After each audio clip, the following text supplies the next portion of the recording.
నీతి ఆయోగ్ సమావేశం ప్రారంభమైంది. సాయంత్రం 5 గంటల వరకు మీటింగ్ జరగనుంది. ప్రధాని అధ్యక్షతన జరిగే సమావేశంలో సీఎంలు, కేంద్ర మంత్రులు, లెఫ్టినెంట్ గవర్నర్లు పాల్గొననున్నారు. 2047 వికసిత్ భారత్ సహా కీలక అంశాలపై చర్చించనున్నారు.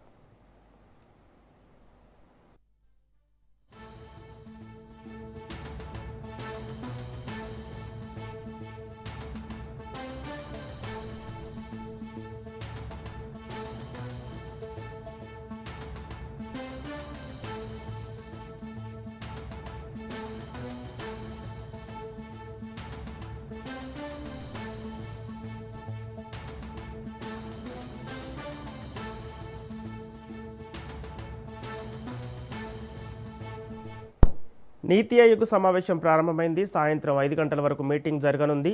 ప్రధాని అధ్యక్షతన జరిగే సమావేశంలో సీఎంలు, కేంద్ర మంత్రులు, లెఫ్టినెంట్ గవర్నర్లు పాల్గొననున్నారు. 2047 వికసిత్ భారత్ సహా కీలక అంశాలపై చర్చించనున్నారు.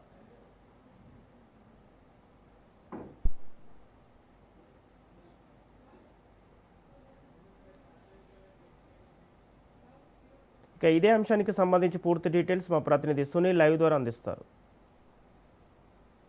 మొత్తం మీద దేశ ప్రధాని నరేంద్ర మోడీ అధ్యక్షతన ఈరోజు న్యూఢిల్లీ రాష్ట్రపతి భవన్ కల్చరల్ సెంటర్ వేదికగా 11వ నీతి ఆయోగ్ గవర్నర్ కౌన్సిల్ సమావేశము జరగనుంది. ఈ సమావేశంలో 2047 వికసిత్ భారత్ సంబంధించినటువంటి అంశాలతో పాటు మరోవైపు దేశం ఏ విధంగా అభివృద్ధి చెందాలనే అంశాలపై కూడా ఈ యొక్క సమావేశంలో అనేక అంశాలపై కూడా చర్చించి కీలక నిర్ణయాలు కూడా తీసుకునే అవకాశం ఉంది. ఈ సమావేశానికి అన్ని రాష్ట్రాల ముఖ్యమంత్రులతో పాటు కేంద్ర మంత్రులు, కేంద్ర పాలిత ప్రాంతాల లెఫ్టినెంట్ గవర్నర్లు కూడా ఈ సమావేశంలో పాల్గొనే అవకాశం ఉంది. తెలంగాణ రాష్ట్ర తరపు నుంచి రాష్ట్ర ముఖ్యమంత్రి రేవంత్ రెడ్డి సైతం ఇప్పటికే ఢిల్లీలో బిజీగా గడుపుతున్నారు. ఈరోజు నీతి ఆయోగ్లో కూడా అటు ముఖ్యమంత్రి రేవంత్ రెడ్డి పార్టిసిపేట్ చేసే అవకాశం ఉంది. ప్రధానంగా వికసిత్ భారత్ 2047 నాటికి సమగ్ర మానవ అభివృద్ధి ఈ లక్ష్యంగా ఈ యొక్క సమావేశాన్ని ఏర్పాటు చేయడం జరిగింది. దీంతో పాటు స్వతంత్ర శతాబ్ది నాటికి భారత్ని అభివృద్ధి దిశగా చెందే దిశగా తీర్చిదిద్దే దిశగా అడుగులు వేస్తుంది. ఇందులో భాగంగానే ఈరోజు కీలక నిర్ణయాలు కూడా తీసుకునే అవకాశం ఉంది. 2025లో తీసుకున్నటువంటి నీతి ఆయోగ్లో తీసుకున్నటువంటి పలు అంశాలపై కూడా ఈ సమావేశంలో చర్చించి నిర్ణయాలు కూడా తీసుకునే అవకాశం ఉంది. ముఖ్యంగా యువత భవిష్యత్తుకు సంబంధించినటువంటి అంశాలతో పాటు వారికి సంబంధించినటువంటి నైపుణ్యాలు, ఉపాధి కల్పనకు సంబంధించినటువంటి అంశాలపై కూడా ఈ సమావేశంలో చర్చించే అవకాశం ఉంది.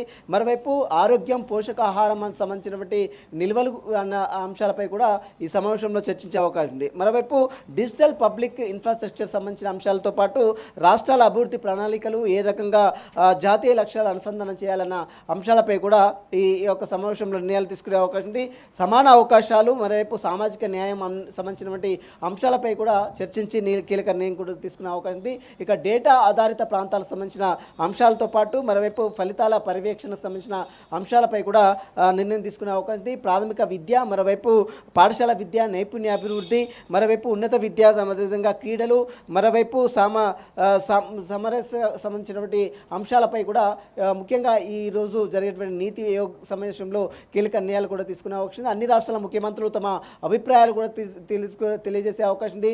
రాష్ట్రాల్లో ముఖ్యంగా రాష్ట్రాలు అభివృద్ధి చెందిన, ముఖ్యంగా గ్రామాలు అభివృద్ధి చెందితే మండలాలు, జిల్లాలు అభివృద్ధి రాష్ట్రాలు అభివృద్ధి చెందే దేశం. అంటే ఈ రకంగా మొత్తం కూడా అభివృద్ధి చెందే దిశగా వికసిత్ భారత్ 2047 నాటికి వికసిత్ భారత్ లక్ష్యంగా భారత ప్రధాని ఇప్పటికే 12 ప్రధానిగా పూర్తయిన నేపథ్యంలో దీనికి సంబంధించినటువంటి విషయంలో ఈరోజు కీలక నిర్ణయాలు కూడా అటు దేశ ప్రధాని నరేంద్ర మోడీ తీసుకునే అవకాశం ఉంది. అన్ని రాష్ట్రాల ముఖ్యమంత్రులు తమ అభిప్రాయాన్ని వెల్లడించిన తర్వాత రాష్ట్రాలకు ఇంకా ఎలాంటి అవసరాలు ఉన్నాయి, ఎలాంటి లక్ష్యాలు తీసుకోవాలి, ఎలాంటి కార్యాచరణ రూపొందించాలన్న అంశాలపై కూడా ఈ సమావేశంలో చర్చించి కీలక నిర్ణయాలు కూడా తీసుకుని దేశ ప్రధాని నరేంద్ర మోడీ అధ్యక్షతన కొద్దిసేపటమే నీతి ఆయోగ్ సమావేశం కూడా ఇప్పటికే అన్ని రాష్ట్రాల ముఖ్యమంత్రులు, కేంద్ర పాలిత మంత్రులు, అదేవిధంగా కేంద్ర పాలిత ప్రాంత గవర్నర్లు, లెఫ్టినెంట్ గవర్నర్లు కావచ్చు, మరోవైపు కేంద్ర మంత్రులు కూడా ఈ సమావేశంలో పార్టిసిపేట్ చేసే అవకాశం ఉంది. కాబట్టి ఈరోజు ఉదయం నుంచి కూడా అంటే 9 గంటల షెడ్యూల్ ప్రకారం 9 గంటల 15 నిమిషాల నుంచి సాయంత్రం 5 గంటల నుంచి 5 గంటల వరకు ఈ సమావేశం జరిగే అవకాశం ఉంది. కాబట్టి మరి కాసేపులోనే ఈ సమావేశము దేశ ప్రధాని నరేంద్ర మోడీ అధ్యక్షతన ప్రారంభమైన తర్వాత అనేక అంశాలపై కూడా చర్చించి కీలక నిర్ణయాలు కూడా తీసుకునే అవకాశం ఉంది. Sampath. Okay, thank you Sunil.